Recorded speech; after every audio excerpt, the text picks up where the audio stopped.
시청자 여러분 안녕하십니까. 이영풍TV입니다. 국민의힘 원내대표 선거에요. 이철규 의원이 최종 불출마하는 것으로 결정이 났습니다.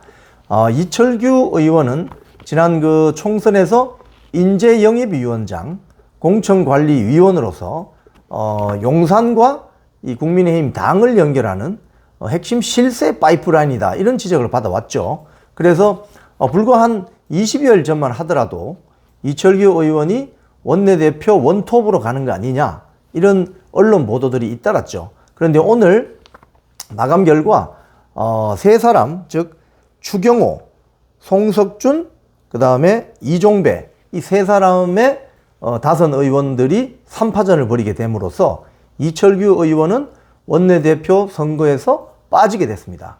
네, 그동안 이철규 의원이 원톱으로 나갈 것이다, 이런 유력한 여론이 형성이 되었을 때 당 내에서는 어떤 해석이 나왔냐면, 이철규 의원이 결국 용산 대통령실과 교감을 하고 원내대표 선거를 치르는 거 아니냐, 이런 전망들이 나왔었거든요. 그래서 부산 강서에 김도읍 의원이 원내대표 출마하려다가 그만두기도 했어요. 김도읍 의원이 나는 불출마한다, 이렇게 불출마하고 이철규 의원의 단독 추대로 가는 그런 분위기로 갔었어요. 그런데 이런 단독 추대 분위기로 흘러가자 5월 3일로 예정돼 있던 원내대표 경선 예정일이 5월 9일로, 다음 주 9일로 연기돼 버린 것이죠. 그런데 여기 이 과정에서 이번에 인천에서 당선된 윤상현 의원, 안철수 의원, 조혜진 전 의원, 최재형 의원 등이 이 당내에서는 물론이고 홍준표 대구시장, 김태흠 충남지사 등이 이번 총선 패배에 책임을 져야 되는 사람이 어떻게 원내대표로 나오느냐, 안 된다, 이런 비판이 나오기 시작했죠. 그래서 박정훈 당선자 등도 이철규 불가론을 외쳤습니다. 그래서 친윤 성향으로 분류되는 배현진 의원조차도 불출마해달라, 이렇게 공개 요청하기도 했습니다. 그런데 지금 이제 이렇게 되면은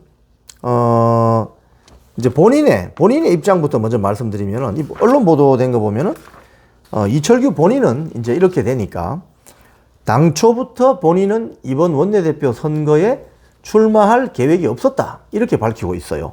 그리고 많은 분들이 본인에게 출마를 권유를 했지만 누구에게도 출마하겠다는 의사를 표시한 적이 없다, 이렇게 밝혔다고 하는군요. 그래서 이 좋은 분이 원내대표에 선출이 되어서 당을 잘 이끌어줬으면 좋겠다, 이렇게 이야기를 했다고 하죠. 자, 그렇게 되면 이제 이철규 의원이 국민의힘 원내대표 레이스에서 빠지게 되면, 지금 민주당 같은 경우는 박찬대 아주 친명, 강성 친명으로 원톱으로 지금 원내대표로 가는 거 아닙니까? 그죠? 그리고 그 주변에 원내대표 지도부를 이루는 거의 모든 의원들이 김용민 같은 이런 강성 급진 좌파에 해당될 수 있는 사람들로 구성이 된 거죠, 지금. 그런데 국민의힘은 이제 이철규 의원이 빠지게 되면 지금 추경호, 삼선의 대구입니다. 기재부 장관 했던 사람, 그리고 삼선의 송석준, 경기도의 지역구가 있습니다. 건교부 과장, 박근혜 정권 시절에 국토관리청장 했던 분, 그리고 이종배, 충주의 지역구가 있는데, 충주의 사선 의원입니다. 충주시장, 충북부지사 하신 분인데, 이 세 명 중에 한 명이 이제 국민의힘 원내대표로 선출이 되는 거죠. 자, 이렇게 되면 어떤 문제가 올 수 있겠습니까? 지금 민주당 같은 경우는 박찬대라는 당대표인 이재명과 함께 그냥 갈 수 있는 끈끈한 친명 강경파 급진 좌파 지도부가 형성이 되어버렸는데요. 그렇잖아요. 결과적으로 박찬대, 김용민, 그리고 이재명 당대표, 이렇게 형성이 됐습니다. 그래서 지도부 자체가 아주 강고한 당결력을 과시할 수 있는 지도부가 형성이 된 거죠, 민주당은. 그런데 국민의힘 같은 경우에 이철규 의원의 호불호가 있습니다. 총선 패배에 책임이 있는 자가 어떻게 여기에 원내대표 경선의 레이스에 뛰어들 수 있느냐. 총선 때 인재영입위원장, 그리고 공천관리위원까지 한 사람이 총선 패배에 책임지는 자세를 보여야 되지 않느냐, 이런 이야기를 하면서 원내대표 나오면 안 된다. 이렇게 이야기를 하는 거죠. 하지만 여기에서 한번 좀, 곰곰이 생각해 봐야 될 부분은 지금 이제 이철규 의원은 원내대표 나올 수가 없어요. 이제 끝났어요. 후보 마감됐습니다. 그런데 이철규가 아닌 뭐 추경호, 송석준, 뭐 이종배 다 좋아요. 자, 3명 중에 한 사람은 되겠죠. 자, 그러면 이 3사람 중에 한 명이 국민의힘 원내 사령탑이라고 할 수 있는 원내 대표가 되면은 윤석열 대통령과 원내 사령탑인 원내 대표, 지금 당대표 선거도 지금 남아있잖아요. 전당대회에서. 그러면 윤석열 대통령 또는 대통령실과 어떤 관계를, 유기적인 관계를 이어가야 되지 않습니까? 그런 측면에서 어떤 역할을 할 수 있는, 중요한 역할을 할 수 있는 원내대표가 누가 될 수 있겠냐, 이 말이죠. 물론, 이철규 의원에 대해서 이미 마감됐기 때문에 이철규 의원은 출마할 수가 없습니다만, 지금 국민의힘 전체 분위기를 보면 총선 패배의 책임을 놓고 전부 남 탓만 하고 내 탓이라고 하는 정치인이 별로 보이지 않아요. 이철규 의원조차도 총선 패배의 책임을 지고 뒤로 빠져라, 이런 지금 지탄을 받은 거 아닙니까? 그래서 본인이 약간 원내대표 할 수도 있는 어떤 뉘앙스가 있었지만 결국 포기한 거죠. 자, 이렇게 되면 원내대표 따로, 이번에 전당대회 열리면 또 당대표 따로. 자, 그러면 대통령하고 대통령의 복심을 이해할 수 있는 사람 없이 대통령실 따로, 이렇게 되면 어떻게 되겠습니까?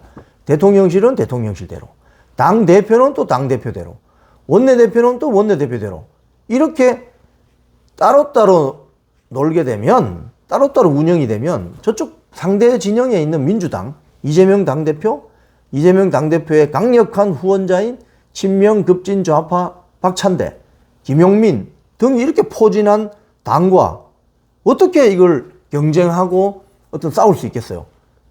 특히 범민주당 계열이 192석이잖아요. 22대 국회에서. 여기는 108석이란 말입니다.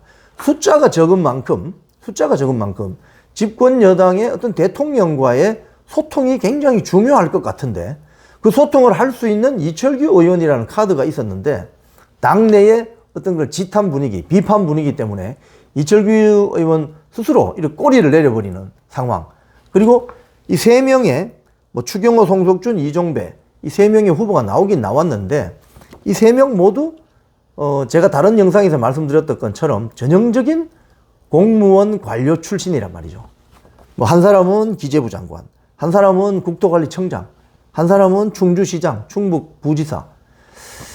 이 공무원 출신에 대한 폄하가 아니고 공무원 출신들이 엘리트죠.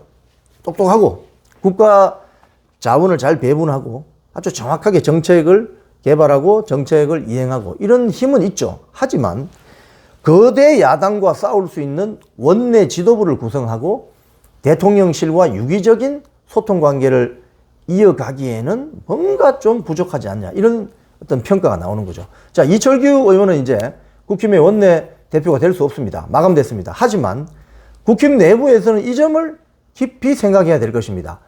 앞으로 전당대회에서 당대표가 뽑히고 이제 원내대표가 결정이 되면 윤석열 대통령이 있는 대통령실과 어떤 유기적인 관계를 잘 가져갈 수 있느냐. 왜냐? 민주당 계열은 192석이라는 거대 야당이 되어 있는데 여기는 108석밖에 안 되잖아요. 그러면 대통령실과 소통을 끈끈하게 하면서 어떤 이 분위기를 만들어 갈 수 있는 이 역할을 누가 할 수 있냐 이거예요. 이 부분에 대해서는 뭔가 대책 마련이 필요해 보이는 것처럼 많은 이야기가 나오고 있습니다. 지금까지 이영풍TV였습니다.